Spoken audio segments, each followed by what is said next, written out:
Selamat malam semuanya, Shalom. Shalom. Shalom, selamat malam. Hari ini kita akan masuk ke pembahasan baru di PA kita. Mungkin hari ini juga akan ada beberapa pengulangan.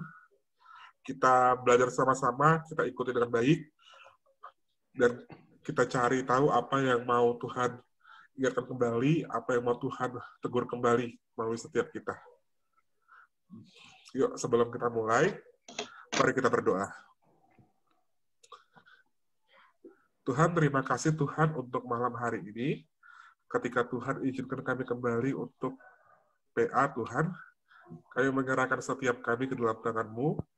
Ajar kami untuk mengerti, ajar kami untuk paham, Tuhan, dan melakukan kebenaran firman Tuhan.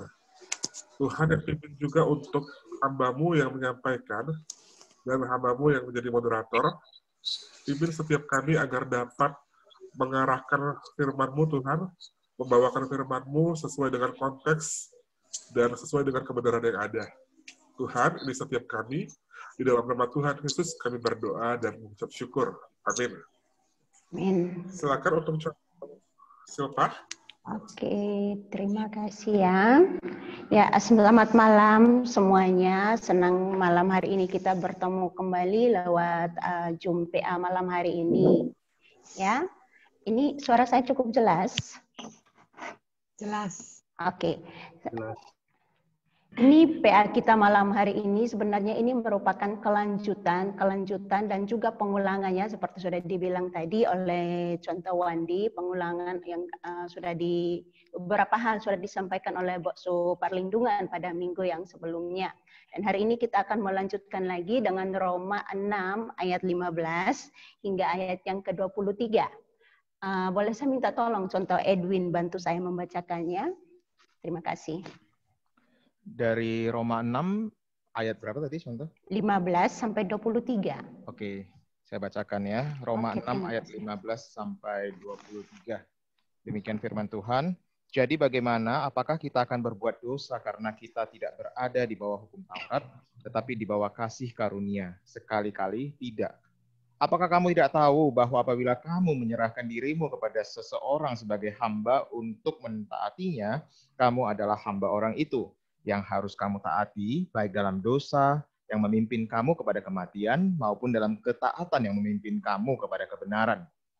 Tetapi syukurlah kepada Allah, dahulu memang kamu hamba dosa, tapi sekarang kamu dengan segenap hati telah mentaati pengajaran yang telah diteruskan kepadamu. Kamu telah dimerdekakan dari dosa dan menjadi hamba kebenaran. Aku mengatakan hal ini secara manusia karena kelemahan kamu. Sebab sama seperti kamu telah menyerahkan anggota-anggota tubuhmu menjadi hamba kecemaran dan kedurhakaan yang membawa kamu kepada kedurhakaan, demikian hal kamu sekarang harus menyerahkan anggota-anggota tubuhmu menjadi hamba kebenaran yang membawa kamu kepada pengudusan. Sebab waktu kamu hamba dosa, kamu bebas dari kebenaran. Dan buah apakah yang kamu petik daripadanya? Semuanya itu menyebabkan kamu merasa malu sekarang, karena kesudahan semuanya itu ialah kematian. Tetapi sekarang setelah kamu dimerdekakan dari dosa dan setelah kamu menjadi hamba Allah, kamu beroleh buah yang membawa kamu kepada pengudusan, dan sebagai kesudahannya ialah hidup yang kekal. Sebab upah dosa ialah maut, tetapi karunia Allah ialah hidup yang kekal dalam Kristus Yesus Tuhan kita. Ya, terima kasih Contoh Edwin. Ya. Nah, teman-teman, minggu kemarin kita sudah berbicara bahwa ketika seseorang sudah dimenangkan, sudah dimerdekakan oleh Kristus, sudah dimerdekakan, maka yang terjadi adalah apa?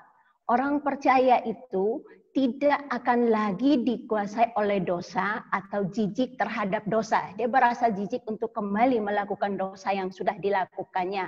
Maka dia melihat dirinya ketika bercermin kembali kepada masa lalunya, dia sangat jijik terhadap dirinya seperti itu.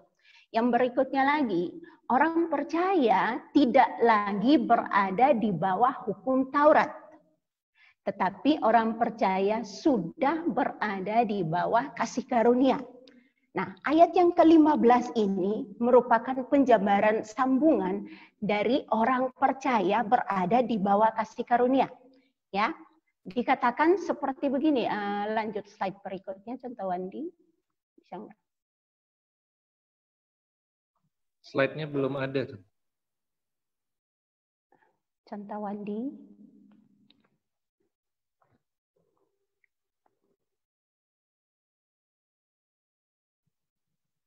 Oke. Ya, ayat yang ke-15 dibilang seperti begini. Jadi bagaimana? Apakah kita akan berbuat dosa karena kita tidak berada di bawah hukum Taurat, tetapi di bawah kasih karunia? Pemikiran yang seperti ini merupakan bahaya umum yang kerap terjadi di dalam kehidupan manusia, bahkan di dalam orang percaya sendiri ya. Ya, ada orang yang mengatakan seperti ini, ketika berada di bawah kasih karunia, berarti bebas melakukan apapun, ya. Orang berpikir bahwa nggak apa-apalah saya buat dosa seperti gitu. Toh Allah itu adalah Allah yang penuh kasih karunia. Ketika setelah saya berbuat dosa, saya datang kepada Tuhan, minta ampun, Tuhan pasti mengampuni akan saya. Kerap kali manusia, kita orang percaya berpikir seperti begini. Berbuat dosa, gak apa-apa. Nanti saya meminta ampun kepada Tuhan, Tuhan pasti mengampuni akan saya.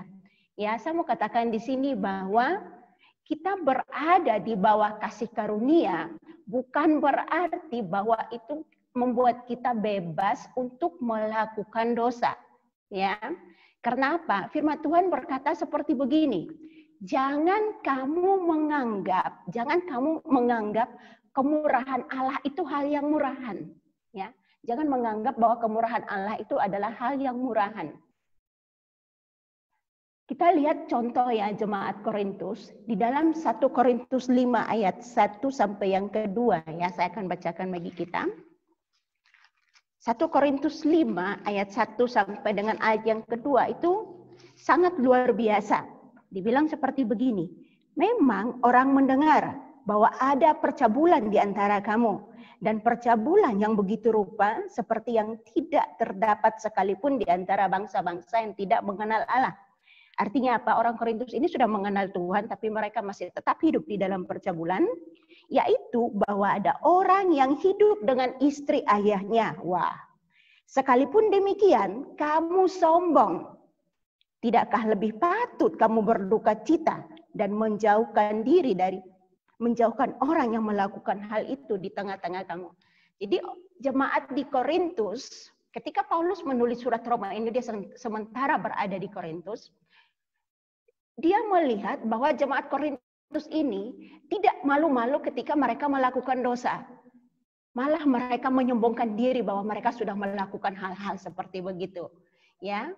Nah, Paulus menekankan kepada kita di sini bahwa apa? Kebebasan kita di dalam Kristus, kemerdekaan yang Kristus sudah berikan kepada kita itu bukan lisensi, bukan izin bagi kita untuk melakukan dosa, bukan izin untuk melakukan hal apapun.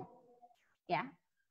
Tapi kebebasan yang diperoleh di dalam Kristus itu adalah kebebasan yang bertanggung jawab, kebebasan yang terus terkontrol, dikontrol oleh kehendak Tuhan. Itu yang mau Paulus ditekankan di bagian ini, ayat yang ke-15 ya.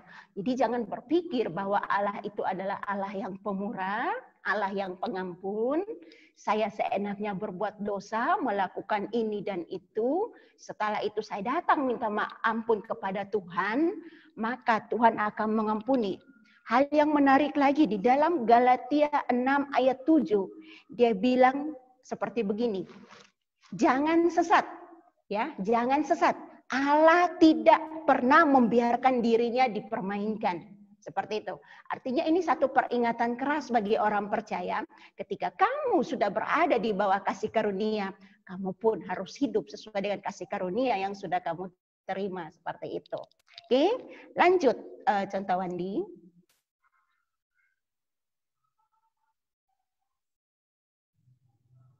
Contoh Wandi. Oke. Kayaknya sudah nggak apa-apa. Oke, yang berikutnya bagian di dalam pasal 6 ayat 15 sampai 23 ini kita diperhadapkan dengan di situ ada dua pilihan ya. Yang pertama itu adalah hamba dosa dan setelah itu adalah hamba kebenaran. Sebelum saya mengulas lebih jauh tentang hamba dosa dan hamba kebenaran, saya ingin kita melihat pengertian hamba itu sendiri sebenarnya adalah apa. Ya, hamba dalam bahasa aslinya itu doulos ya, doulos. Nah, kalau tidak berbicara tentang konteks Romawi saat itu, seorang hamba itu tidak punya hak atas dirinya sama sekali. Dia tunduk sepenuhnya kepada tuannya. Artinya apa? Pemiliknya itu yang berkuasa atas hidup. Bahkan juga matinya, nyawanya dia, itu menjadi kuasa dari pemiliknya, kuasa dari tuannya. Kalau tuannya bilang kamu mati, ya berarti mati. Kalau tuannya bilang kamu diizinkan hidup, berarti kamu hidup.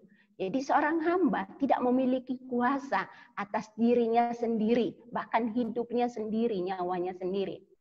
Seorang budak atau hamba juga kehilangan hak ya, kehilangan hak atas dirinya. Nah, kalau berbicara tentang hamba dosa kalau dalam bahasa aslinya itu dosa itu hamartia, jadi hamba dosa itu douloi tes hamartias. Nah, hamartia di sini itu artinya tidak kena sasaran atau meleset. Tidak kena sasaran atau meleset. Jadi misalnya kita sudah diberikan satu sasaran, satu titik tujuan, tapi kita tidak mencapai tujuan itu, tapi kita melenceng dari tujuan itu namanya meleset. Jadi kalau dilihat dari pengertian hamartia di sini ya, secara usul katanya, secara asal kata atau etimologi, ini tidak mengandung unsur kejahatan ya. Hamartia itu tidak mengandung unsur kejahatan. Jadi bukan hanya karena saya membunuh, saya mencuri, saya merampok, atau saya memerkosa, melakukan kejahatan-kejahatan yang besar, itu baru berdosa, tidak. Tetapi kita berpikir sesuatu yang melenceng dari apa yang dikehendaki, itu sudah namanya dosa. Ya, itu yang disebut dengan hamartia. Oke, nah ibarat satu target memanah, kalau kita memanah atau kita menembak itu sudah dikasih lingkaran ya, sudah dikasih lingkaran, sasarannya itu harus pas di titik tengahnya, seperti begitu, harus pas di lingkaran tengahnya. Tetapi kadang tembakan kita itu meleset di luar, berada di luar lingkaran seperti itu. Itu namanya tidak mengenai sasaran, walaupun mungkin dia kena sedikit dari lingkarannya, tapi tidak pas mengena kepada titik tengahnya, titik targetnya, maka itu disebut meleset. Nah, orang percaya pun seperti itu. Kita kalau hanya berpikir dari apa yang sudah ditetapkan dalam firman Tuhan, diatur di dalam firman Tuhan, atau apa yang Tuhan kehendaki, kita berpikir dengan hal yang tidak benar, bahkan belum kita lakukan, meleset dari apa yang Tuhan mau, itu sudah termasuk dosa. Kenapa? Karena orang percaya itu dituntut untuk mempunyai standar kesucian seperti Bapa ya, yaitu sempurna. Matius 5 ayat 48 dikatakan bahwa apa? Hendaklah kamu sempurna, sama seperti Bapakmu juga adalah sempurna. Jadi bila kehidupan kita belum seperti Yesus atau belum seperti apa yang Bapa kehendaki, maka hal itu sudah menjelaskan hamartia.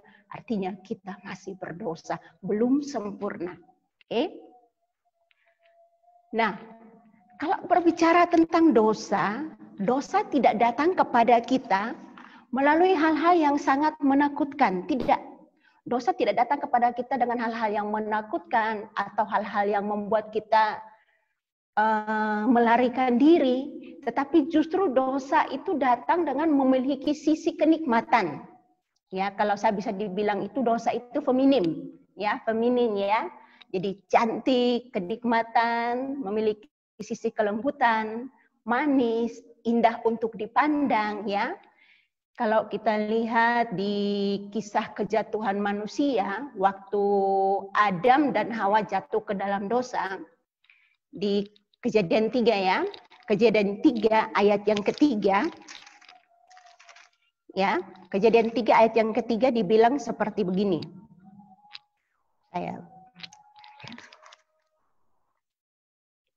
Tetapi tentang buah pohon yang ada di tengah-tengah taman, Allah berfirman, jangan kamu makan ataupun raba buah itu, nanti kamu mati. Tetapi ular itu berkata kepada perempuan itu, sekali-kali kamu tidak akan mati.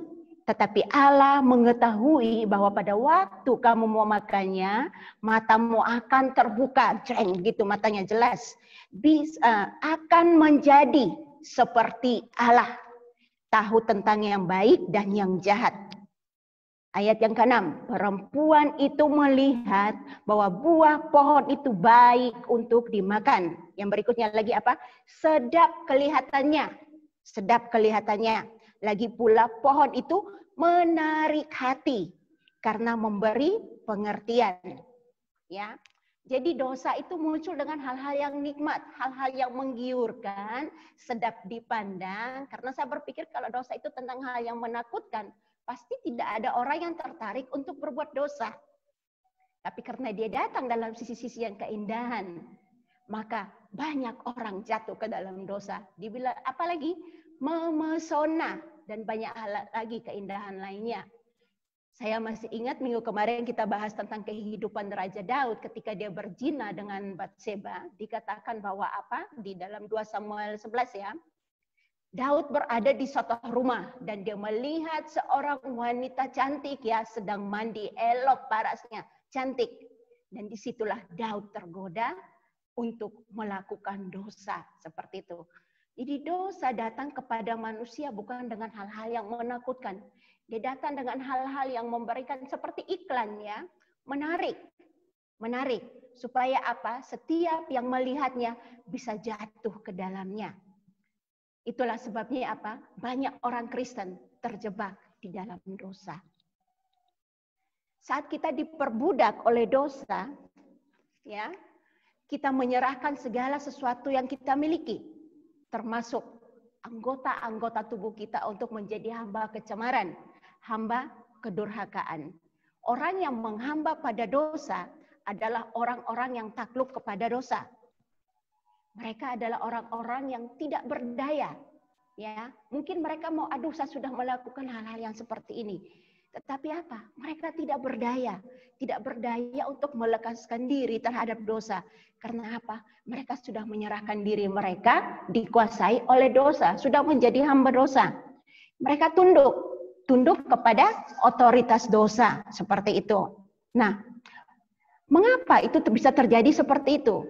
Karena ketika kita berada di dalam perbudakan maka membuat kita tidak berdaya. Ya, kalau kita semua pernah belajar sejarah bagaimana bangsa Indonesia dijajah oleh Belanda selama 350 tahun, bahkan oleh Jepang selama 3,5 tahun ya. Nah, walaupun itu penjajahan sama-sama ini, tapi itu penjajahan yang sangat menyakitkan. Manusia bangsa Indonesia, rakyat Indonesia tidak memiliki kuasa untuk menjalankan pemerintahannya. Jangankan pemerintah, orang-orangnya sendiri tidak berkuasa atas hidup mereka sendiri. Saya ingat kakek saya pernah cerita, dia cerita bahwa apa? Ketika penjajahan Jepang, omnya dijemput oleh tentara Jepang. Dijemput dan dibawa pergi dengan paksa. Sampai dengan saat di mana mereka sudah dewasa, mereka sudah tidak pernah bertemu lagi dengan omnya. Artinya apa? Kemana mereka dibawa pergi, mereka pun tidak tahu. Kenapa? Saat itu penjajah berkuasa. Berkuasa tidak hanya kepada pemerintah, tapi kepada rakyat Indonesia pribadi, lepas pribadi. Nah, itu yang terjadi.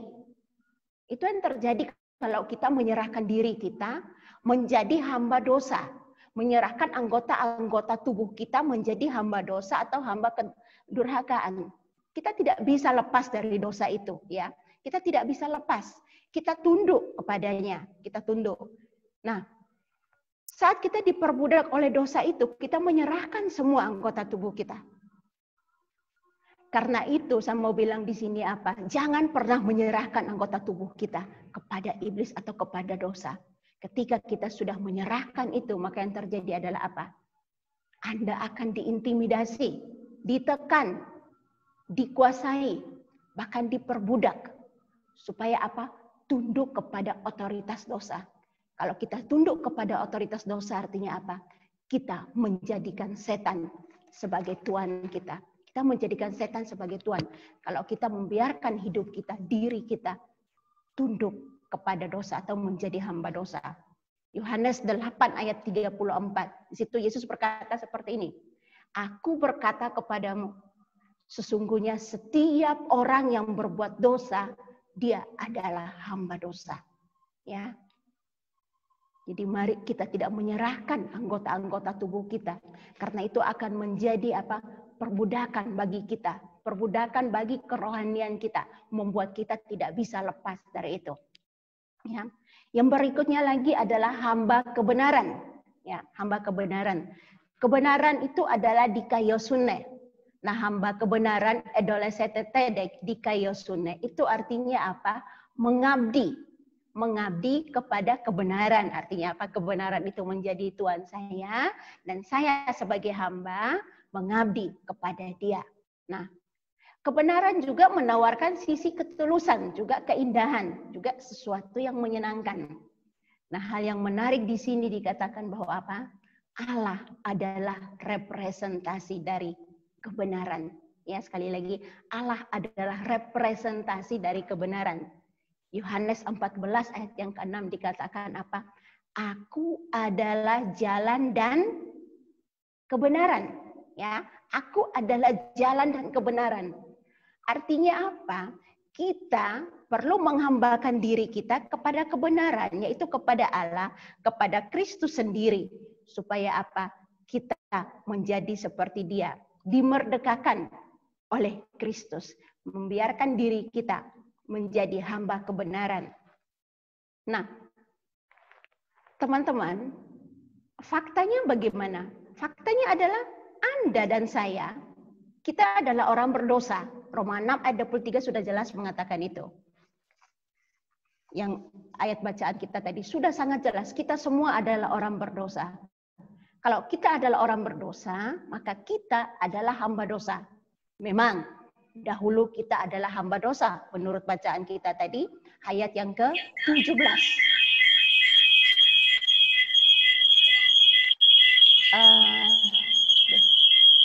Ya, menurut bacaan kita ayat yang ke-17. Dahulu kita adalah hamba dosa. Tetapi selanjutnya pada ayat yang ke-18 dikatakan apa? Kita telah menjadi hamba apa? Hamba kebenaran. Ayat yang ke-18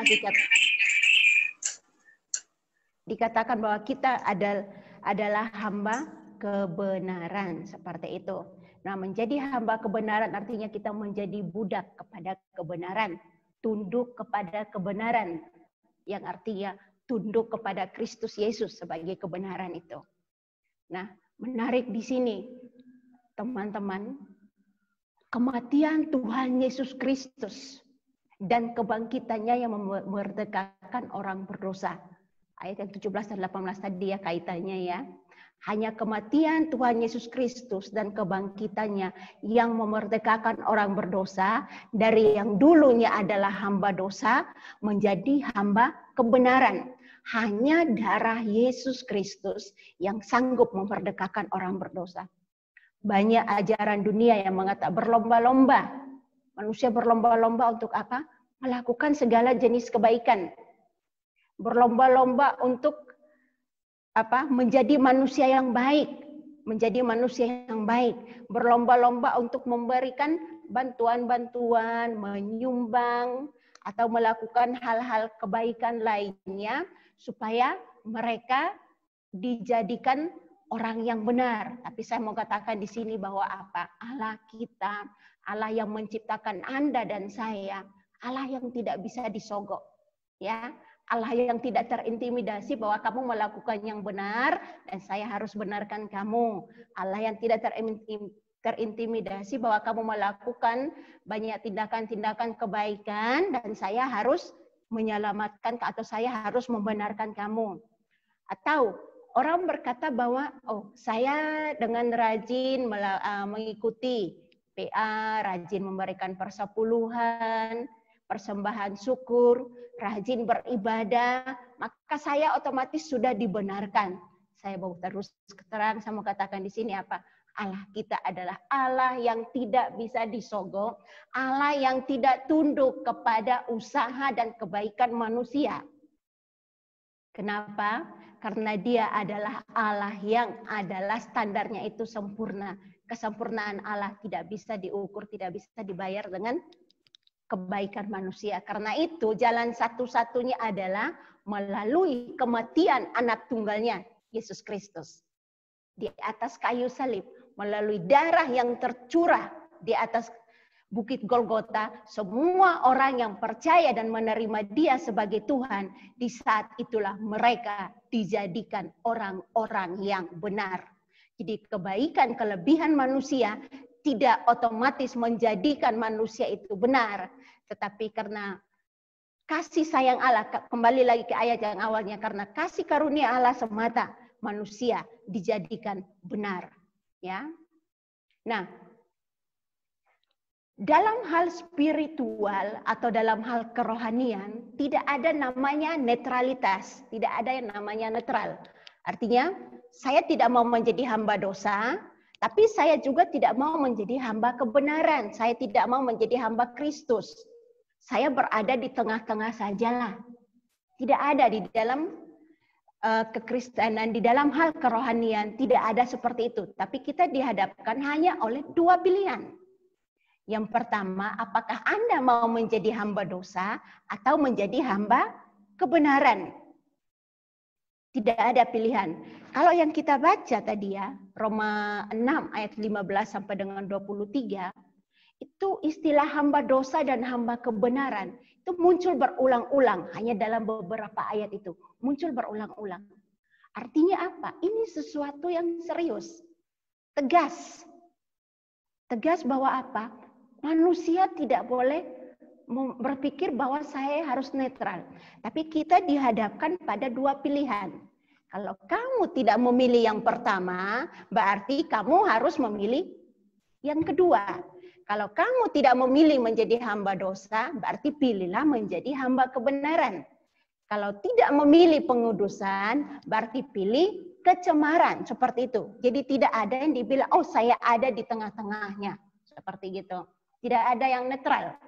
Kalau mungkin di dalam kita melakukan pemilihan kepala daerah ya, kayak baru-baru ini kita mengadakan pilihan kepala daerah, saya tahu pasti banyak yang tidak pergi memilih, sudah nggak apa-apa. Atau saya tidak pilih pun tidak ada akibatnya bagi saya. Saya pilih pun tidak ada manfaatnya bagi saya. Tetapi dalam firman Tuhan melalui PA kita malam hari ini, kita dihadapkan dua pilihan.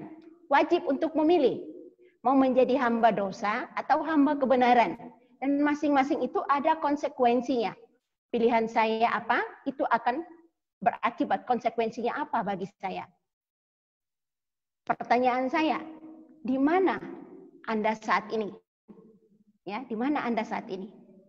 Apakah Anda melayani kebenaran atau sebaliknya, melayani dosa?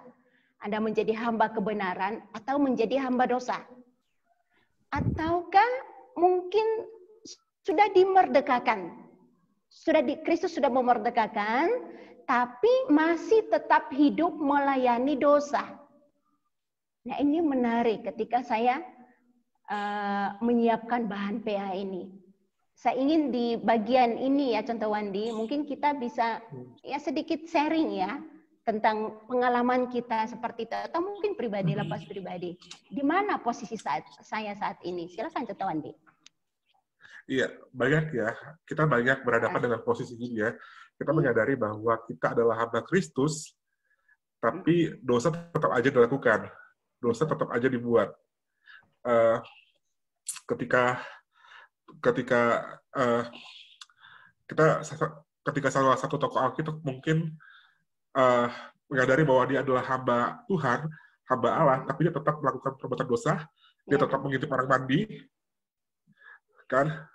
Bahkan sambil memuji Tuhan, yang marahnya. Ya, Bapak Ibu mungkin ada yang mau sharing dengan kondisi seperti itu. Mungkin kita sadar bahwa kita adalah orang Kristen, orang percaya, tapi kita diperhadapkan bahwa kita tidak bisa jauh dari dosa. Kita tidak bisa lepas dari dosa. Ya, kita ambil beberapa menit untuk ini biar kita diskusi. Di mana posisi saya saat ini ya? Silakan. Saya lihat ada contoh Agus Siwi. Biasa contoh Agus Siwi banyak pengalaman untuk hal-hal seperti begini. Silakan contoh Agus Siwi. Udah senyum-senyum, artinya banyak yang mau diceritakan nih. Ya, terima kasih. Maaf saya agak terlambat tadi. Oh, silakan contoh. Jadi memang kalau kita bicara soal pilihan antara hamba dosa atau hamba kebenaran, betul. Saya kira ini satu perjuangan, terutama apalagi bicara sebagai hamba Tuhan. Tadi MC kita sudah, atau moderator sudah mengilustrasikan ya, ada hamba Tuhan yang sudah bolak-balik ke surga.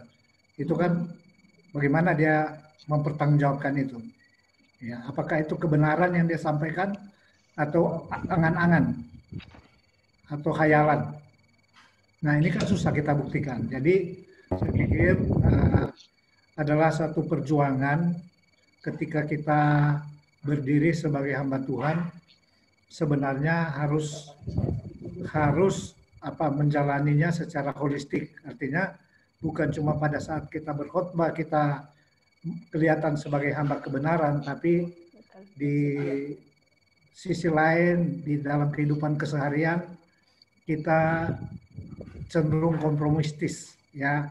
Ada yang kita istilahkan ditolerir. Itu saya kira sebagai hamba Tuhan yang sudah melayani selama bertahun-tahun, itu merupakan satu perjuangan yang saya kira sama seperti Rasul Paulus, ya. Dia juga mengalami jatuh bangun di dalam menjalankan kehidupannya sebagai seorang hamba kebenaran. Jadi saya mau katakan bahwa mungkin kita akan sempurna di dalam Yesus pada saatnya. Tapi selagi kita melayani seperti ini, kadang-kadang ada sisi-sisi yang mungkin tidak dilihat oleh orang lain, tetapi paling tidak diri kita sendiri tahu dan Tuhan tahu.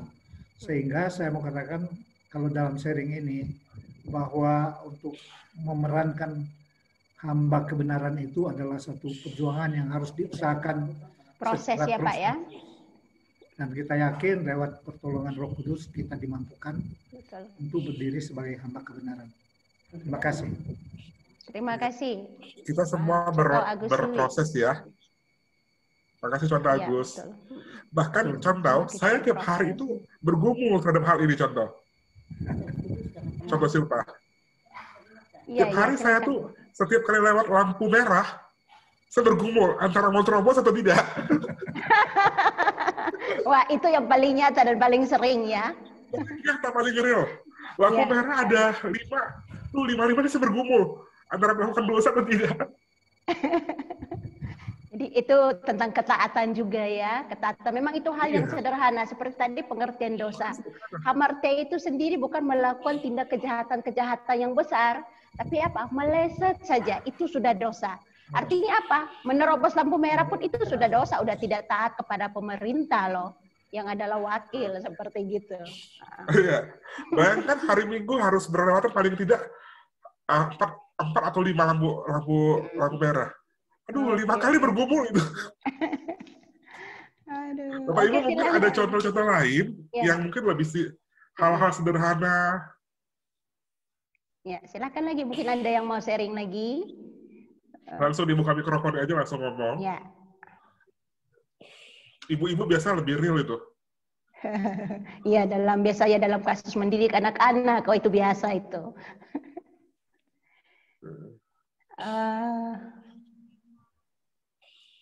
Ada? Oh, saya lihat ada Cisinta. Cisinta mungkin mau berbagi dengan kita bagaimana?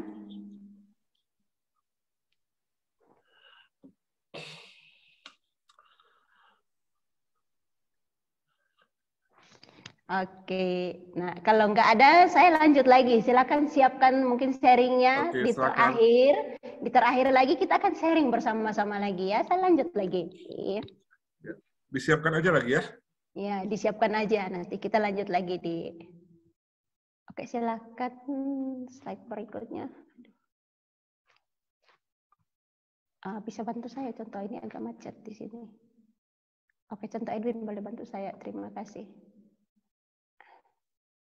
Enggak nampak. Terlalu kecil contoh Edwin mungkin di ini.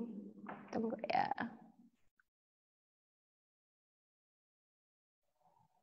Oke, saya lanjut ya. Yang berikutnya adalah terima kasih contoh Edwin, saya pakai slide-nya contoh Edwin di sini. Selanjutnya adalah menyerahkan anggota tubuh, ya. Yang disebut dengan menyerahkan anggota tubuh ini adalah seperti ini. Itu adalah proses yang menunjukkan bahwa apa? Saya setia kepada Tuhan saya, seperti itu. Jadi penyerahan anggota tubuh, menyerahkan diri itu dilihat sebagai apa? Proses atau kesetiaan yang berkesinambungan atau terjadi apa? Terus menerus, ya, terus menerus. Maka ketika seseorang menyerahkan diri kepada dosa, seumur hidup dia akan terikat. Seumur hidup dia akan berada di bawah kungkungan dosa ini. Kenapa? Karena dia tidak sanggup melepaskan diri dari dosa itu. Karena dia sudah menyerahkan diri sepenuhnya kepada dosa itu. Silakan contoh Edwin.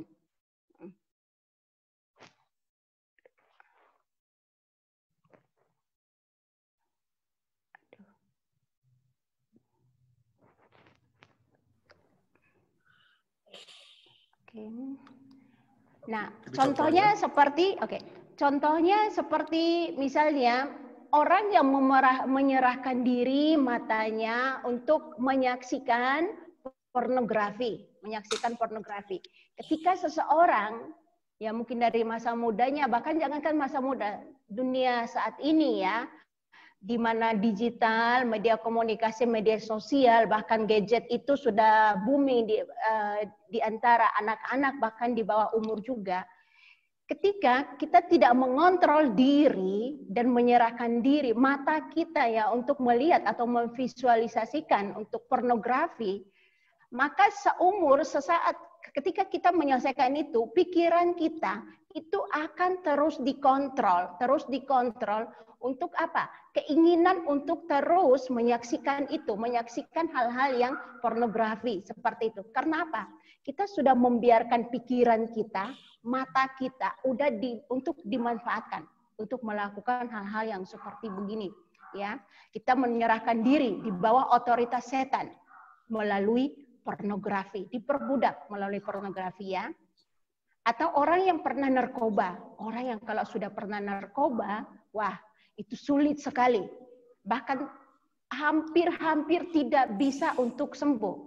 Saya seringkali bertemu ketika saya melayani di tempat yang sebelumnya, saya seringkali bertemu dengan orang-orang yang bagian tangannya sejak dari lengan sampai kepada pergelangan tangannya itu bekas sayatan semuanya. Jadi secara iseng saya tanya, ini kenapa? Apakah ini karena percobaan bunuh diri atau apa? Karena memang orangnya sudah bertobat, sudah mengenal Tuhan Yesus, jadi dia tidak segan-segan cerita. Yang dia ceritakan seperti gini, ini dulu ketika saya masih pemakai, masih kecanduan, saya tidak punya uang untuk membeli lagi narkoba atau morfin seperti gitu, maka tangan saya, tubuh saya sendiri yang akan saya lukai, saya potong, saya sayat untuk apa? Darahnya itu saya isap kembali. Kenapa? Karena ketika saya tidak melakukan seperti itu, maka itu rasanya seperti saya sudah hampir mati. Begitu kerasnya perjuangan itu. Maka mau tidak mau dia harus melakukan hal-hal yang lain, bahkan sampai hampir bunuh diri. Karena apa? Nadinya itu hampir terpotong seperti itu, hanya ingin mengambil darah untuk diisap. Kenapa? Karena dia sudah sangat kecanduan seperti itu. Dan ketika dia berusaha untuk lepas sekalipun seperti itu, tidak bisa sama sekali. Tidak bisa. Seperti gitu. Jadi seseorang yang sudah kecanduan oleh narkoba, itu luar biasa itu ikatannya. Maka di sini saya mau sarankan mungkin kita yang ada di sini yang mungkin masih remaja, atau mungkin Bapak Ibu yang punya anak-anak masih remaja, masih kecil, Saya suka selalu mengingatkan kepada anak-anak bimbel saya, anak-anak didik saya sewaktu berada di tempat pelayanan sebelumnya. Saya suka memberikan mereka video untuk menonton. Ini akibatnya kalau kamu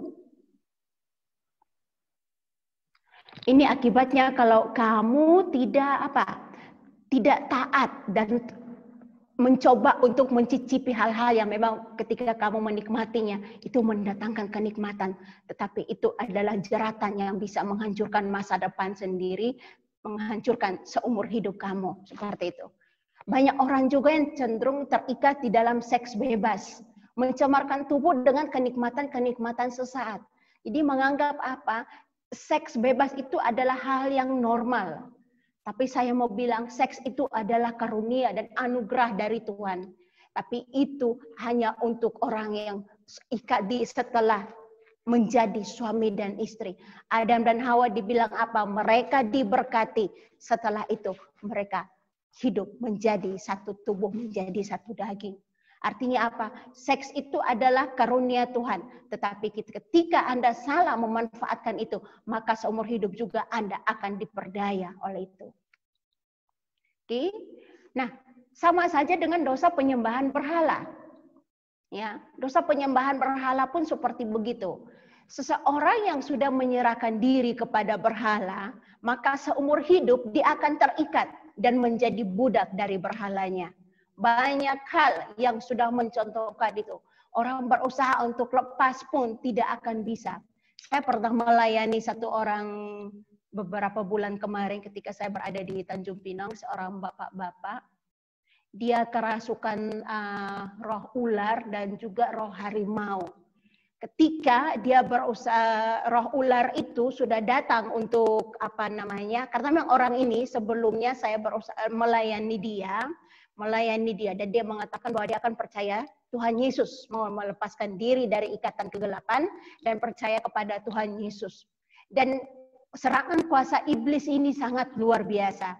Karena dulunya dia mengabdikan diri kepada roh ular, maka ketika dia diserang, orang itu menjadi seperti ular. Tangannya lurus dan kaku dan tubuhnya bergeliat-geliat seperti ular. Ketika saya menyanyikan lagu, tak lama lagi roh ular itu berhenti, dia tersambung lagi dengan roh harimau. Nah, bapak ini dalam posisi sementara di atas tempat tidur, lagi sementara tidur. Istrinya dan teman tetangganya yang ada di situ, mereka semua melarikan diri keluar menjauh dari dia. Kenapa? Karena ketika roh harimau itu menyerang dia langsung tertelungkup, tangannya seperti harimau. Ya, tangannya itu seperti harimau dan mengeluarkan suara yang seperti auman yang sangat keras. Sampai kasur yang dia tiduri di situ, kasurnya itu sobek, dicabik oleh tangan-tangannya seperti itu. Dan yang menarik hari itu, ketika saya memberikan firman Tuhan, setelah itu saya menyanyikan lagu Haleluya. Lagu ini, orang itu langsung berteriak hentikan, hentikan, hentikan, saya tidak kuat. Dia dibanting dengan kerasnya seperti itu. Jadi ketika kita memberikan diri kita, hidup di dalam penyembahan berhala kepada roh apapun, maka kita menjadi hamba dari hal itu. Dan itu akan mengikat kita seumur hidup. Bahkan firman Tuhan mengatakan sampai 7 turunan itu Anda akan terikat. Keturunan Anda sampai 7 turunan terikat semuanya. Seperti itu. Jadi sangat luar biasa ketika kita menyerahkan diri kepada setan, memperbudak diri kita kepada setan atau kepada iblis, kepada dosa, maka hidup kita pun akan habis di tangannya dia. Kita tidak memiliki hak apapun. Silakan lanjut. Tolong contoh Edwin, terima kasih. Oke, nah Paulus berpendapat bahwa apabila seseorang dikuasai oleh dosa, pasti mereka tidak menjadikan kebenaran itu sebagai Tuhan mereka. Ini sudah sangat jelas. Orang yang diperalat oleh dosa tidak akan melakukan kebenaran. Jangankan melakukan, berniat pun pasti tidak. Kita yang mau melakukan kebenaran, memberikan nasihat kebenaran, justru malah dianggap aneh, ditertawakan. Kenapa? Dianggap kita menjadi orang yang aneh di tengah-tengah mereka karena tidak sesuai dengan mereka. Itu sudah alkitabiah. Orang yang dalam kebenaran akan ditertawakan untuk orang yang sudah hidup di dalam, masih tetap di dalam dosa. Karena apa? Sedikit pun dari dirinya sendiri tidak berniat untuk melakukan kebenaran karena dia dikuasai oleh dosa. Perhambaan di bawah dosa menghasilkan kematian, ya, menghasilkan kematian. Konsekuensi atau akibat dari perbuatan dosa bukan hanya fakta bahwa kita hilang kebebasan, hilang kemerdekaan, tetapi kita juga hidup di dalam perhambaan dosa dan hidup kita menuju kepada kematian kekal.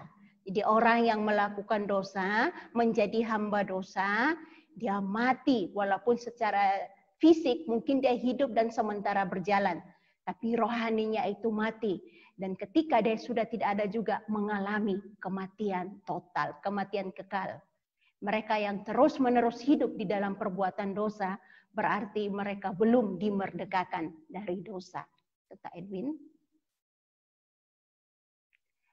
Konsekuensi yang berikutnya ketika orang hidup di dalam dosa itu ada rasa malu.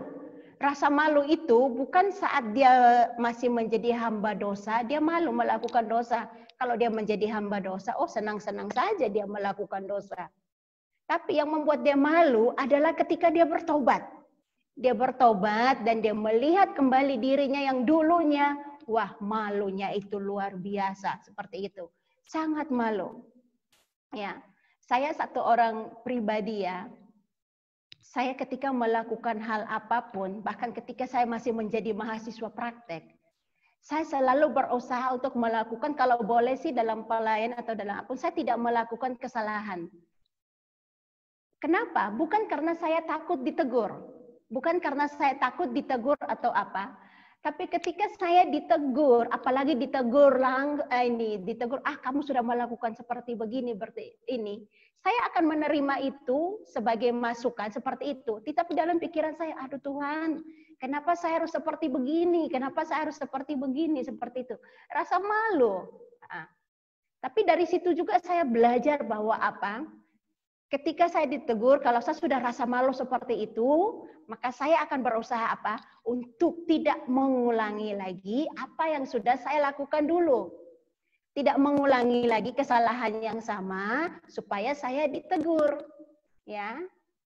Jadi ketika orang melakukan dosa yang sama berulang-ulang, artinya apa? Orang itu masih tetap menjadi hamba dosa. Kenapa? Dia tidak punya rasa malu. Orang yang sudah bertobat ketika melakukan dosa, pasti habis itu rasa malu. Minta ampun dan bertobat dan berusaha untuk tidak pernah mengulangi lagi seperti itu. Jadi rasa malu di sini adalah diasumsikan kepada perspektif pertobatan, pandangan setelah seseorang bertobat, memandang dosa itu sebagai dulunya itu malu sekali lihat diri saya gitu. Ya, itu yang dirasakan seseorang ketika sudah bertobat. Tapi kalau orang mengatakan, hebat sekali dulu saya begini-begini, wah itu dipertanyakan itu pertobatannya seperti itu. Ya, tidak ada orang yang sudah bertobat lalu membanggakan dosanya, tidak ada. Yang ada pasti dia malu. Itu konsekuensinya seperti itu.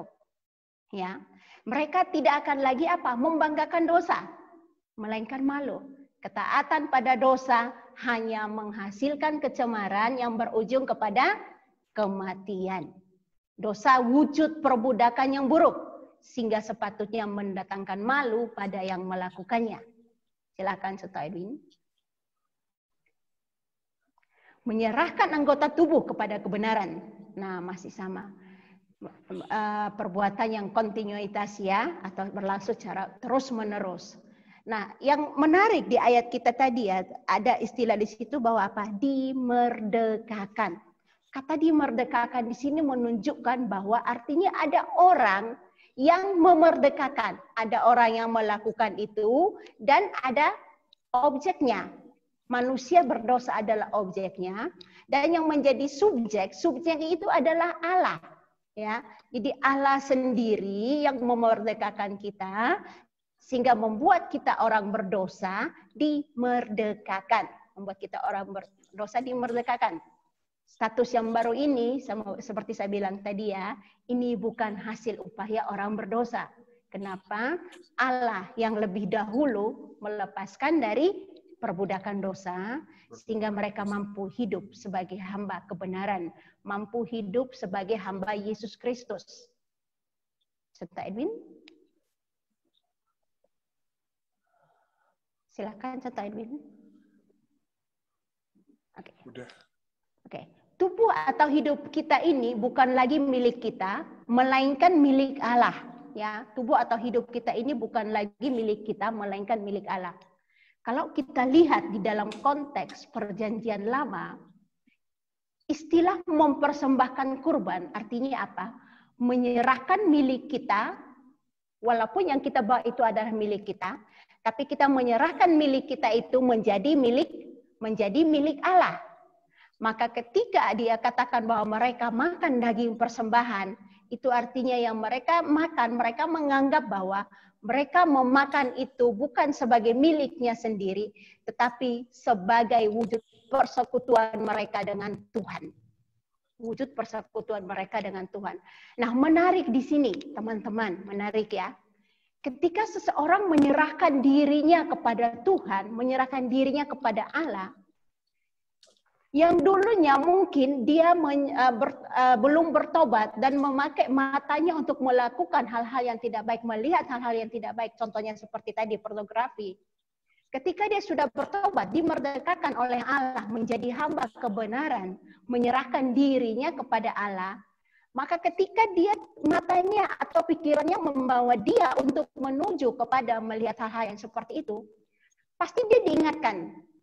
Diingatkan bahwa apa? Oh, mataku ini adalah milik Tuhan. Mata ini milik Tuhan. Kalau saya memakai apa yang Tuhan punya untuk hal-hal yang tidak baik, itu hal yang tidak benar, dosa besar di hadapan Tuhan. Jadi memandang seluruh tubuhnya ini adalah milik Tuhan. Kalau minggu kemarin, Pendeta Perlindungan sudah menjelaskan kepada kita bahwa tubuh kita ini adalah bait Allah. Ya, tubuh kita ini adalah bait Allah, digunakan sebagai senjata, ya, digunakan sebagai senjata Allah seperti gitu. Tujuannya supaya apa? Kita memenangkan, mempertaruhkan untuk kebenaran. Maka ketika kita menyerahkan diri kepada Allah, mata kita ini diserahkan, dipakai untuk melihat hal-hal yang bisa kita lakukan untuk Tuhan. Mata ada lagu yang mata, berikanku mata seperti matamu. Supaya apa? Melihat tuaianmu yang sudah menguning. Ya, melihat tuaian yang sudah menguning. Ketika saya sadar bahwa tanganku ini adalah milik Tuhan, yang dulunya saya memakai tangan ini untuk hal yang tidak baik, ketika saya ingin melakukan hal itu kembali, saya tersadar, wah, tanganku ini kan sudah dimiliki oleh Tuhan. Saya sudah bersekutu dengan Tuhan. Karena tubuhku ini sekarang adalah bait Tuhan. Melakukan sesuatu yang tidak baik dengan tanganku, maka saya harus diingatkan bahwa apa? Tanganku ini milik Tuhan.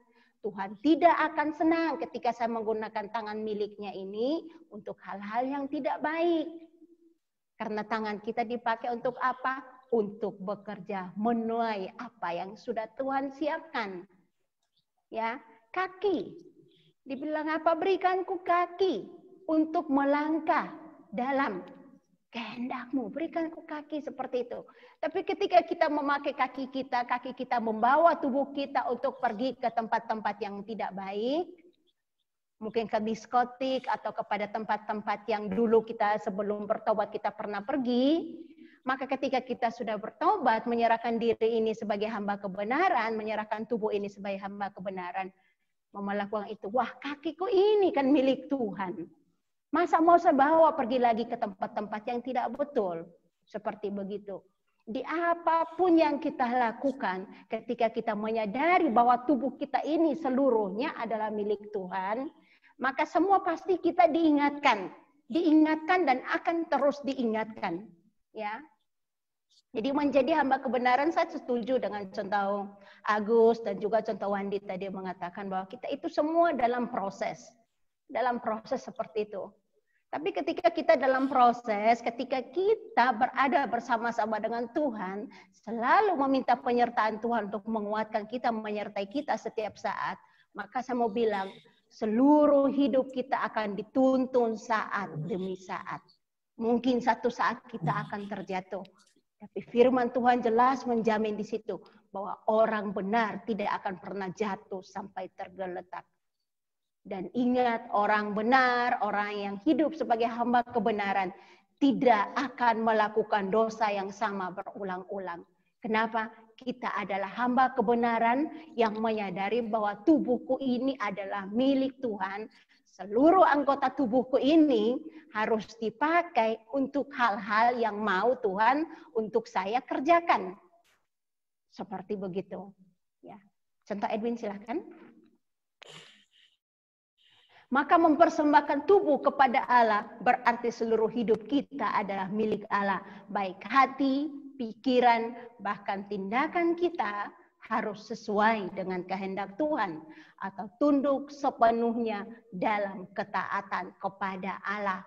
Nah, yang di sini menarik ya. Buah yang langsung dihasilkan dari ketaatan kepada Allah adalah pengudusan.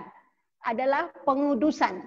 Jadi ketika kita taat kepada Allah, kita dikuduskan menjadi milik Allah, maka kita menjadi hamba Allah, menjadi hamba kebenaran. Buah dari ketaatan itu adalah hidup kita dikuduskan, hidup kita disucikan.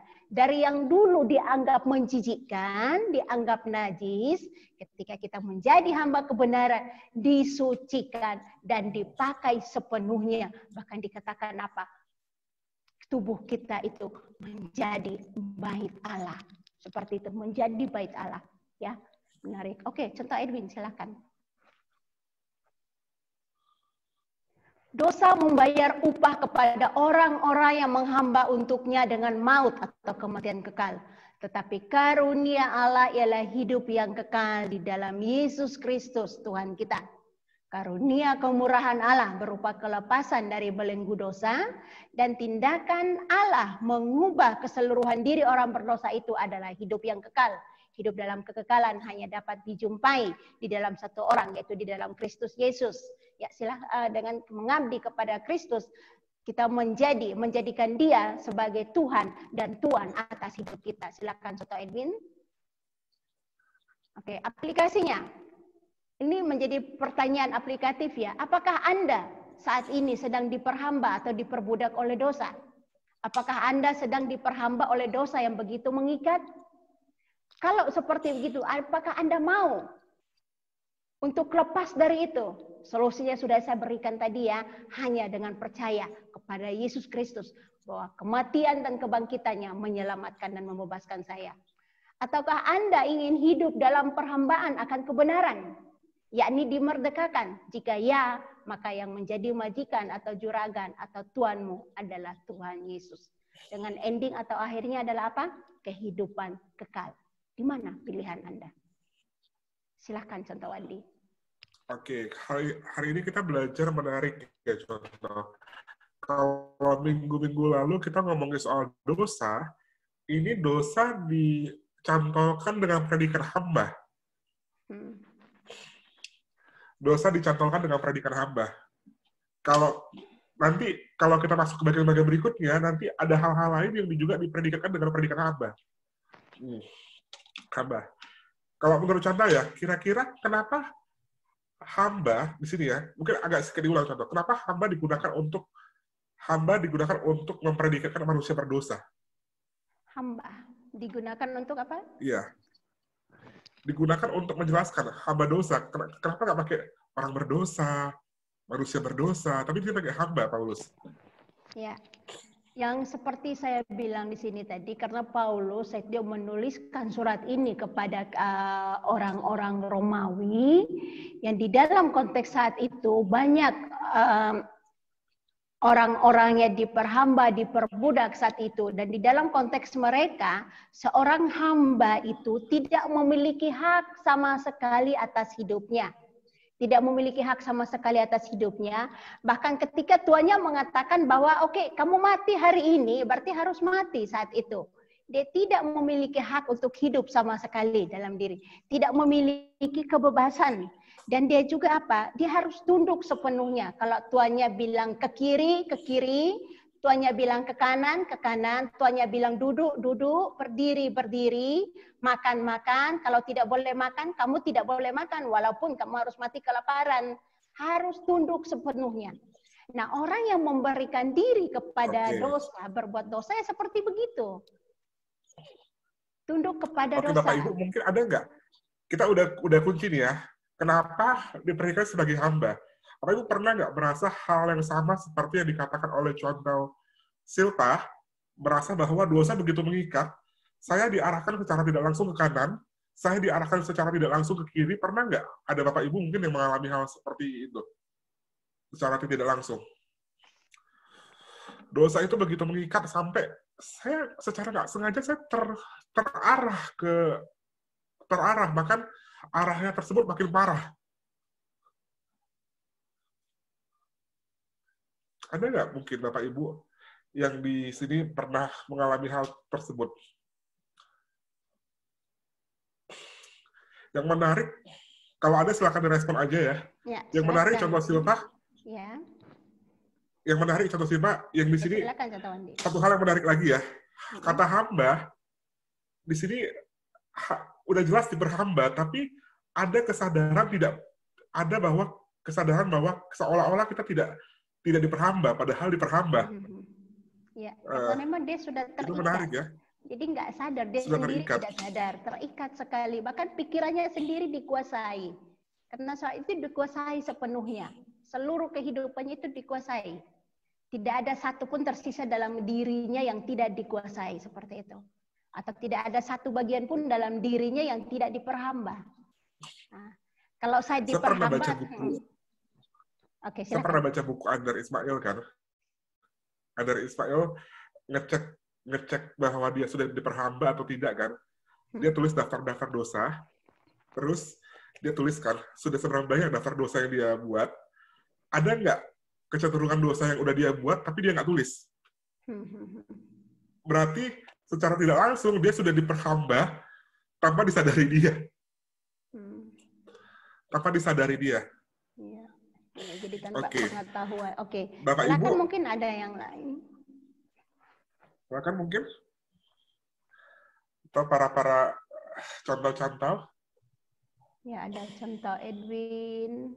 Saya pikir hari ini kita punya pendatang baru ya. Mungkin baru malam ini bergabung dengan kita. Ko Heri Junaidi. Silakan, Bang.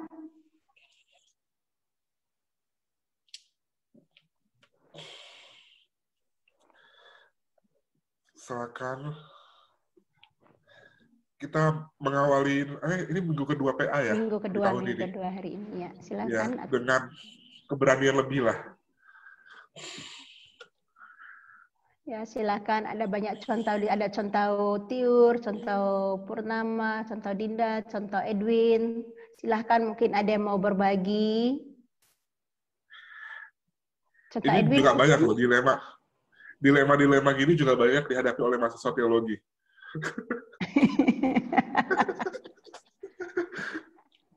Gitu ya. Ya. Antara mau lihat tugas orang atau enggak. Nyontek enggak ya, sedikit aja, satu kata aja kan enggak dosa gitu ya. Contoh Edwin lagi tertawa senyum-senyum ini pas kayaknya ada yang menarik nih mau disaksikan nih. Belum kepikiran, Santau. Oh, belum kepikiran seperti gitu. Oke. Gitu. Mungkin kita terlalu banyak bahas dosa contoh itu. Iya. Sudah begitu banyak yang dibahas tentang dosa. Semua, saya yakin kalau begitu berarti saya yakin semua sudah dimerdekakan dan semua sementara berproses untuk menjadi serupa dengan Kristus seperti itu. Ya, atau mungkin ada pertanyaan, banyak pertanyaan. Di sini ada, kalau saya nggak bisa menjawab, ada banyak teman-teman hamba Tuhan di sini juga yang bisa membantu menjawab. Ada senior kita, contoh Agus Siwi juga, ada contoh Eka Wirya, ada contoh Yohana. Silahkan.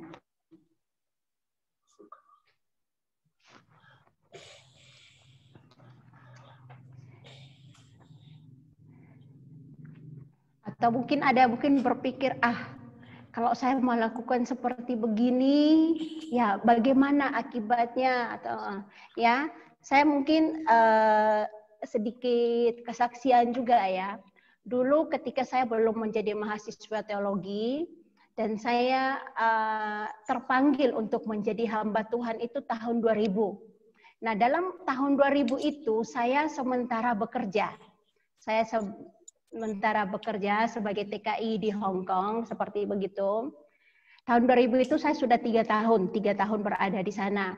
Dan selama 3 tahun itu saya adalah tulang punggung bagi keluarga. Kalau bilang pun tidak untuk keluarga, untuk adik-adik saya lah, seperti begitu. Nah, tahun 2000 ketika saya dipanggil oleh Tuhan untuk menjadi hamba Tuhan, saya malah seperti mengajak Tuhan diskusi seperti begitu. Tuhan, bagaimana ini kalau saya dipanggil menjadi hamba Tuhan, saya menerjunkan diri menjadi masuk kuliah teologi, bagaimana dengan adik saya? Sekolah mereka, bagaimana? Kan saya ini yang membiayai mereka, lalu bagaimana? Jadi saya sudah gitu, sudah Tuhan, batal dulu lah, tahun depan lagi, saya lanjut lagi kerjakan 1 tahun lagi. Tahun 2001 lagi, seperti gitu. Tahun 2001 masih hal yang sama, Tuhan, masih belum, saya belum siap, adik-adik saya masih belum. Saya masih lanjut lagi, tahun 2001, lanjut lagi 2002. 2002 lewat, lanjut lagi ke 2003, lewat lagi 2003, masuk ke 2004. 2004 lewat lagi sampai dengan 2005. 2005 pun saya mengakhirinya lewat, masih ada di Hong Kong seperti itu. Tapi tahun 2006 di bulan Maret ketika saya mengikuti persekutuan TKI untuk warga-warga negara yang bergereja di tempat kami seperti gitu. Di situ saya seperti diingatkan oleh Tuhan bahwa apa? Kamu mengulur-ngulur waktu dengan Tuhan, itu pun tidak baik. Itu adalah dosa juga di hadapan Tuhan. Kenapa? Kamu menolak panggilan Tuhan seperti begitu.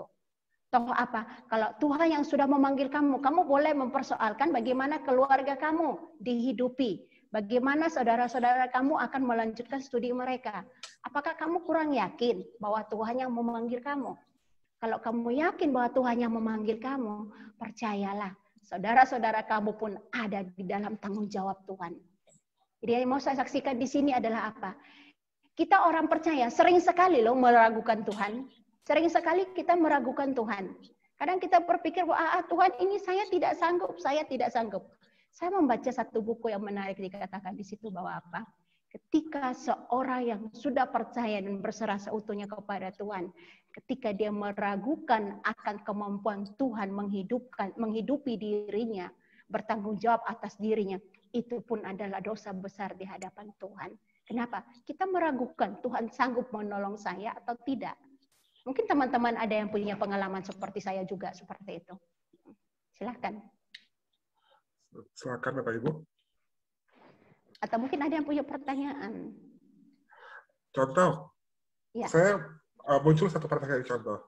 Ya, kalau gini ya, sekarang orang punya satu kebanggaan kalau tahu orang tersebut adalah hamba Kristus. Ya. Bagaimana respon kita kalau kita menyadari bahwa orang lain hamba dosa dan kita hamba dosa? Ya. Kalau ini yang selalu saya hadapi ya, di dalam pengalaman saya melayani beberapa tahun di luar Sumatera Utara ini, banyak hal yang saya hadapi seperti begitu. Banyak orang yang sudah merasa bahwa saya itu sudah menjadi hamba Tuhan. Saya adalah anak Tuhan. Saya sudah percaya kepada Tuhan Yesus, saya sudah selamat loh.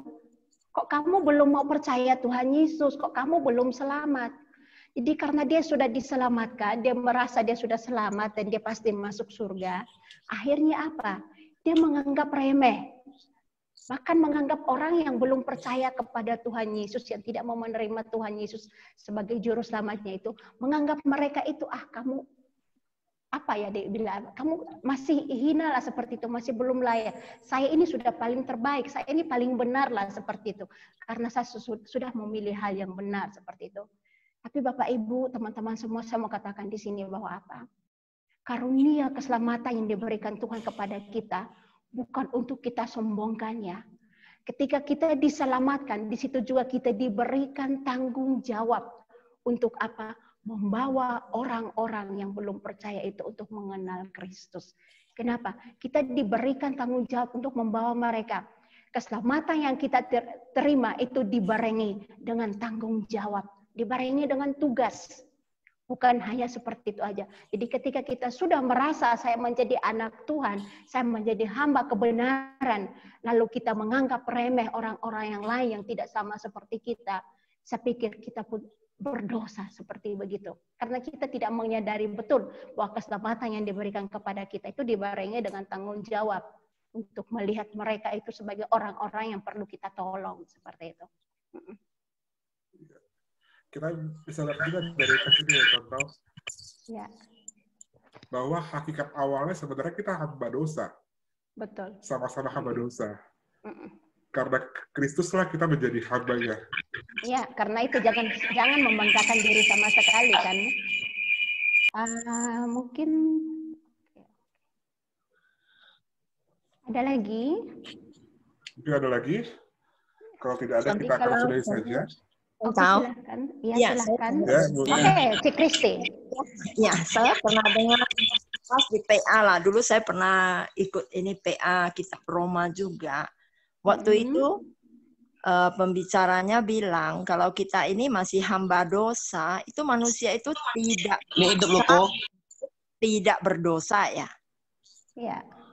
Tidak bisa untuk tidak berdosa katanya, karena dia dikuasai dosa itu. Sedangkan kalau sudah menjadi hamba Kristus, hamba kebenaran, kita kadang-kadang bisa berdosa juga, tapi kita bisa untuk tidak berdosa. Katanya itu bedanya, betul ya, contoh? Betul, betul. Kenapa? Karena sudah ada roh Tuhan di dalam kehidupan kita. Seperti saya bilang tadi ya, kita orang yang sudah percaya, kita adalah hamba kebenaran. Memang kita masih bisa berbuat dosa seperti itu. Tapi kita tidak akan melakukan dosa yang sama. Kenapa? Sudah ada rasa malu. Ketika melihat kembali itu malu. Sekali tahu itu salah, malu. Bukan malu kepada diri kita sendiri. Malu bahwa apa? Saya sudah melewati batas meleset dari apa yang sudah Tuhan gariskan dalam kehidupan saya, itu menjadi serupa dengan Dia. Tapi istilahnya ketika kita mau menyerahkan diri kita untuk diproses oleh Tuhan, maka itu ya kita akan terus menerus diproses, terus menerus saat kita menyadari kita berdosa, kita tinggalkan itu. Beda kita dengan orang yang masih menjadi hamba dosa, mereka tidak menyadari bahwa itu adalah dosa. Karena mereka tidak sadar itu adalah dosa, mereka akan melakukan itu terus. Mengapa mereka tidak sadar? Karena mereka adalah hamba dosa. Mereka melakukan apa yang dikehendaki oleh tuannya. Seorang hamba yang baik, kalau sadar bahwa dia mengecewakan tuannya, pasti dia merasa malu, dia merasa bersalah. Begitupun kita adalah hamba kebenaran, kita adalah anak-anak Tuhan. Ketika kita tahu bahwa hidup kita sudah meleset dari apa yang Tuhan kehendaki, disitulah kita pasti berbalik seperti gitu, merasa malu. Oh, saya sudah melakukan apa yang Tuhan tidak kehendaki. Seperti gitu. Jadi masing-masing kita sudah punya jalurnya, sudah punya signal seperti begitu. Beda. Kalau orang yang berdosa, orang yang hidup sebagai hamba dosa, dia melakukan hal yang benar, dia berpikir, wah ini saya salah jalan. Dan sebaliknya, orang yang hidup dalam hamba kebenaran, melakukan dosa, dia pun menyadari, oh ini saya pun salah jalan, meleset seperti gitu. Di masing-masing kita udah diberikan oleh signal. Nah, bagaimana supaya kita bisa, orang yang sudah menjadi hamba dosa dibebaskan tadi dari ikatan dosanya, ya jalan satu-satunya tadi, melepaskan diri dengan cara apa? Memberikan dirinya kepada Kristus, seperti itu. Jadi kita masih bisa berdosa, tapi kita bukan menjadi hamba dosa. Seperti itu, Cik Kristi. Iya, contoh. Tapi kan dia bilang gini, walaupun dia hamba dosa, tapi dia suatu saat, kadang-kadang dia sadar itu dia berdosa gitu. Contoh. Ya. Tapi dia tidak bisa untuk tidak berdosa, dilakukannya lagi berulang-ulang gitu. Itulah beda kita dengan hamba dosa, betul sekali. Kenapa? Dia melakukan apa yang dikehendaki oleh Tuhannya. Nah, ada suatu saat dia bisa sadar, oh ini nggak boleh, ini nggak bagus. Tapi dia nggak bisa kontrol diri, berdosa lagi gitu ya. Iya, terikat dia, dikuasai seperti dia tidak bisa melepaskan dirinya sendiri. Walaupun mungkin saat itu mungkin dia sadar seperti itu, tapi hanya untuk sesaat aja dia sudah terikat. Kembali lagi diingatkan seperti gitu. Dia nggak punya kuasa dari dirinya sendiri. Jalan satu-satunya, ya makanya kita diingatkan supaya apa? Kita harus terus berdoa untuk orang-orang yang seperti itu. Dan terus diingatkan supaya apa? Tuhan memberikan kita kesempatan bertemu dengan orang-orang di saat justru mereka merasa bersalah. Nah, di saat mereka merasa bersalah, kita dipertemukan dengan orang-orang yang seperti begitu. Itu saat yang tepat untuk dimenangkan. Seperti itu. Makanya dibilang apa? Atau mungkin bisa seperti ini, Ci. Mungkin bisa seperti ini ya. Mungkin dosa tersebut adalah dosa favorit dia. Dosa favorit ya. Iya, dosa favorit. Dia akan jatuh terus kepada dosa-dosa tersebut dan akan mengulang dosa tersebut. Salah satu upaya untuk bisa pergi dari dosa tersebut tuh jauh, yaitu kita harus ya minta bantuan dari Tuhan, minta bantuan dari Roh Kudus untuk apa? Untuk bisa melepas hal tersebut. Bisa lepas. Ya karena dia nggak mampu sendiri seperti itu, tidak akan mampu. Karena setiap yang gelap tidak bisa punya dosa favorit. Gelap, soalnya. Betul. Seperti itu. Ya ada lagi, tadi ada. Mungkin contoh Yohana atau contoh Eka mau menambahkan atau mau ini?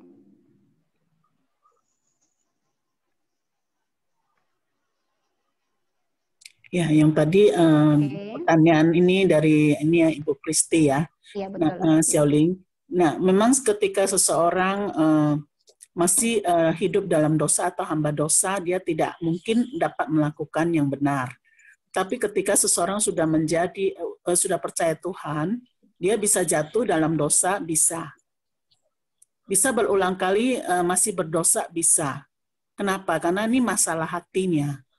Hatinya mau nggak, maksudnya benar-benar diubah oleh Tuhan, yaitu dari dia menyerahkan diri kepada Roh Kudus. Jadi meminta Roh Kudus yang memimpin hidupnya. Jadi ketika Roh Kudus mengingatkan dia akan tanda bahaya akan dosa itu, dan dia tidak melakukan dari hatinya. Karena kalau nggak dari hati, itu akan selalu dilakukan berulang-ulang. Jadi masalah hati sebenarnya. Hati yang mau nggak dipimpin oleh Roh Kudus. Kalau hati yang dipimpin Roh Kudus menghasilkan hal-hal yang benar.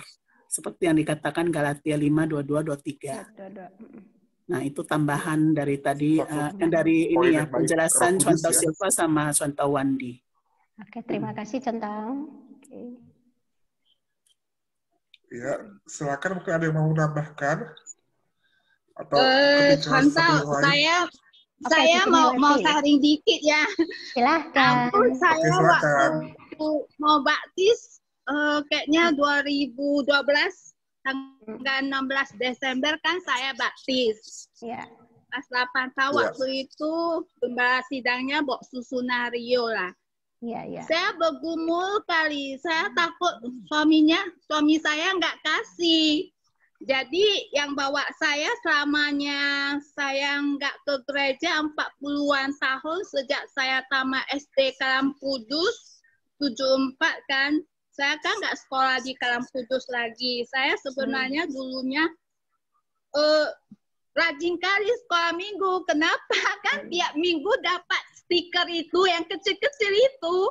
Kalau 1 tahun udah, siapa yang dapat banyak kan dapat hadiah. Saya nggak mau kurang satu tahun itu 52 minggu genap aku mau semua lah kan. Jadi entah kayak mana yang teman saya ini pas anaknya kelas 4 pindah ke kelas saya itu teman dekat si Xiaoling lah sekarang. Jadi dia terus anaknya sekelas dengan anak saya. Entah gimana kelas 4 kok pindah di kelas saya anaknya dari sana lah. Jadi padahal saya waktu SMA itu sering keluar, saya lewat GMI Gloria, kapan ya saya bisa masuk ke gereja yang gede ini ya? Siapa yang mau masukkan saya ya? saya ke sana. Saya nggak ada lihat gereja lain gitu. Jadi kira-kira tahun 2007, 2008 lah ya, saya dibawa si Liing ke gereja Gemi Gloria. Jadi 1 tahun demi 1 tahun kan bilang mau katekisasi. Jadi Liing ini asik suruh saya, yuklah masuklah. Nanti dulu aku takut nggak dikasih suami saya gitu loh. Jadi sampai tahun 2012 itulah. Jadi saya berdoa juga, soalnya kan saya takut gini nanti gimana ya kalau familinya semua Buddha ini, famili saya juga Buddha, nanti kalau meninggal kayak mana ya? Saya nggak turuti ngambilnya dupa atau gimana ya? Rumah saya juga ada sembahyang leluhur suami saya, gimana ya? Saya gumul kali lah waktu itu. Akhirnya entah terpanggil juga. Jadi juga lah, jadi tahun 2016 saya baptis gitu. Puji Tuhan. Itulah waktu itu kan, memang saya bergumul kali itu. Memang rasanya kan, memang saya nggak ada berniat kayak mana ya. Saya niatnya, saya mau agama Kristen, saya memang nggak mau Buddha gitu. Saya udah niat kali waktu itu. Jadi saya pun nggak bilang sama suami saya. Dalam hatiku, anakku dikasihnya ke putra pengabdi tiap minggu. Anak cewekku terakhir nggak mau pergi, pun asik suruh dia pergi. Kan? Saya juga suruh saya pergi. Kamu hari ini nggak pergi? Aku bilang ada gitu. Waktu mau baptis itu, gua nggak ada kasih tahu. Jadi udah itu minggunya itu kan mau serahkan foto. Jadi Pak Ali saja dia bilang terakhir, saya ngambil kesempatan inilah. Saya bilang, yuk temanin saya, ngantar saya ke gereja bentar. Kenapa? Aku bilang, aku mau serahkan foto. Minggu aku mau baptis. Aku bilang gitu aja. Aku pun nggak jelaskan sama sekali mau kamu mau hadir atau enggak gitu kan. Kayaknya aku dosa juga lah curi-curi ya, noko-nokoin gitu kan. Tapi bukan niat saya kan. Ada 40 tahun lewat waktu SMP, SMA kan ada di Husni Tamrin kan. Ada pilih agama Kristen, Buddha, Islam. Memang tetap saya masuk Kristen. Sampai anak saya sekolah di M3, 2 anak ini kan tetap saya yang ngajar dia. Jadi tetap saya berulang lagi. Ada buka Alkitab, ada tahu sejarah agama Kristen, kan gitu. Nah, itulah pergumulan saya lah. Waktu mau baptis itu, rasanya saya berdosa juga ya sama suami saya. Tapi saya rasanya asalnya tiap mau apa kok saya ngambil hio lagi. Saya tahu itu kan berhala. Setelah saya baptis, kan biasa kan suami saya ada tetap taruhnya di rumah waktu kan ada hari kematian leluhur atau apa kan. Udah dikasih tuh 3 1 orang. Jadi udah saya baptis, kayak mana ya? Aku nggak berani bilang, kayak mana ya? Aku kan cucukkan aja, tapi kan aku nggak berani matikan. Itu kan ada lampu, apa itu masih ada itu lampunya itu kan. Aku nggak berani matikan sampai waktu mau ziarah Chengbeng, aku terus terang di depan kuburan itu bilang, aku nggak ngambil hio lagi ya. Aku udah baptis. Aku bilang gitu. Entahlah leluhur bertiga itu apanya itu ayahnya kan dia ada 2 ibu di depan kuburan. Aku terus bilang gitu aja, aku kan udah baptis, aku nggak boleh ngambil hio lagi. Aku bilang gitu. Itulah pergumulan saya, tahu dikit sharingnya. Iya, terima kasih untuk sharingnya, Ci. Tapi bagaimana sekarang? Apakah keluarga semua sudah tahu? Sudah tahu, waktu paman saya, waktu paman dia kisaran juga, saya pun nggak ngambil hio aja, aku jadi penonton aja. jadi penonton aja gitu. Udah tahu semuanya. Itulah pergumulan saya, mau baptis atau enggak atau enggak, itu aja lah kan. Dalam hatiku enggak boleh enggak saya baptis lagi. Udah 4 tahun aku udah ke gereja, karena dari dulunya akalnya saya pun udah ada sekolah minggu, rajin betul gitu, karena mau speaker itu juga. Itulah. Kalau kita lihat di sini itu ya, ada karunia Roh Kudus yang membantu ya. Iya. Agar tidak jatuh pada dosa itu. Iya, itu ketemu Liing lah, entah gimana, anak saya yang kedua loh, perempuan. Gimana waktu kelas 3 itu, ya di kelas D, di kelas C, pindah ke kelas D. Jadi orang itu tanya-tanya, siapa yang bisa, yang kayaknya gampang ngomong gitulah. Orang-orang itu tunjuk saya gitu. Jadi tiap hari kami diskusi lah, anak-anak sekolah anak-anak gitu kan, gitu. Gitu aja. Ya. Jadi itulah saya dapat malaikat Tuhan, cuy. Hah? Itu semua rencana Tuhan. Jadi waktu kamu kecil ya, udah jadi mendengarkan Injil itu. Walaupun cuma untuk cari stiker, tapi itu benih Injil udah masuk. Benihnya. Jadi pertama saya ke GMI Gloria, yang saya kenal si Kristi inilah. Karena pertama saya kenal, waktu itu saya duduklah tunggu sampai Liing anak sekolahnya, sekolah minggunya selesai, diantar pulang. Terakhir, udahlah saya dijemput-jemput kan.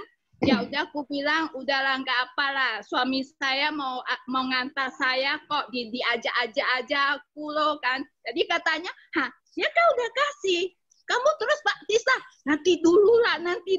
Ini asal udah mulai belajar katekisasi udah disuruh. Aku bilang nggak mau lah.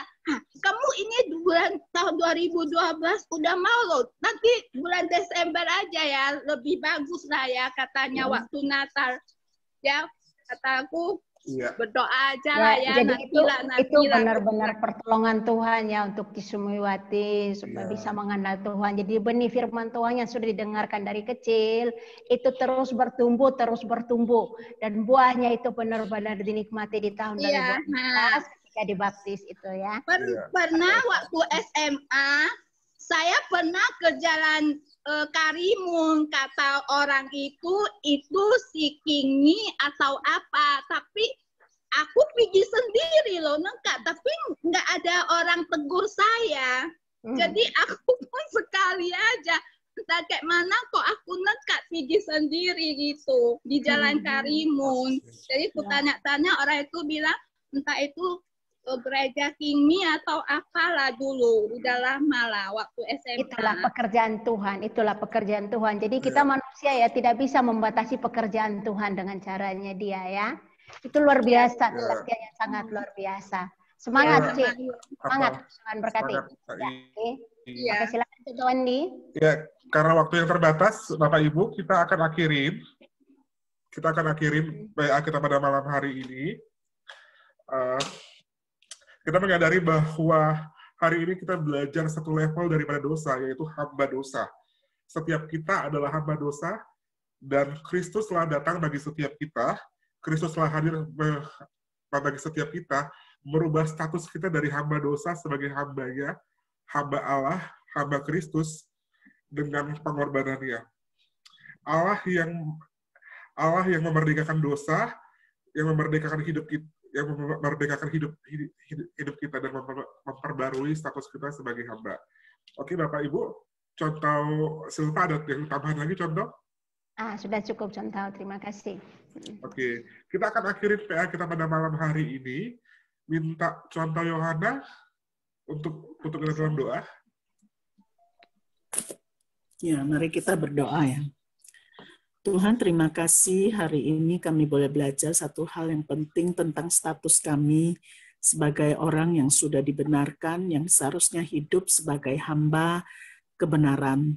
Namun Tuhan, seringkali dalam hidup kami hanya tahu itu di sebatas kepala kami, pikiran kami akan hal ini, tetapi seringkali tanpa kami menyadari, kami juga masih terjebak untuk melakukan hal-hal yang berkaitan dengan dosa, sehingga kami belum lepas semuanya. Kami mohon Tuhan ampuni kami, dan biarlah mulai saat ini setelah kami disadarkan kembali, kami boleh berjalan dengan Tuhan dalam hidup kami, yaitu kami mohon Roh Kudus memimpin kami, sehingga dalam hidup kami yang sudah mengalami pembenaran ini, kami boleh hidup di dalam pengudusan Tuhan, sehingga apapun yang kami lakukan atau yang kami rencanakan maupun yang akan kami katakan sesuai dengan pengudusan yang kami terima. Tuhan, bantulah kami di dalam kehidupan kami sehari-hari. Banyak hal yang seringkali dapat membuat kami jatuh dalam dosa. Tapi biarlah melalui firman-Mu, biarlah melalui pertolongan Roh Kudus, Tuhan ingatkan, dan Tuhan bentengin kami sehingga dalam apapun yang kami akan lakukan, kami lakukan dengan baik, sehingga kami bukan hanya menyandang status ini secara kami tahu, tapi kami sungguh-sungguh menghidupkan dalam hidup kami. Tuhan, kami bersyukur malam ini untuk Chuan Tau Silva dan juga untuk Chuan Tau Wandi yang telah memimpin kami, sehingga kami boleh lebih memahami makna dari Roma 6 ini. Dan kami juga berdoa ya Tuhan, yang akan setiap peserta yang ikut, biarlah kami juga ya Tuhan yang telah memahami firman ini, biarlah kami juga menghidupkannya dalam hidup kami. Malam ini kami serahkan ke dalam tangan Tuhan.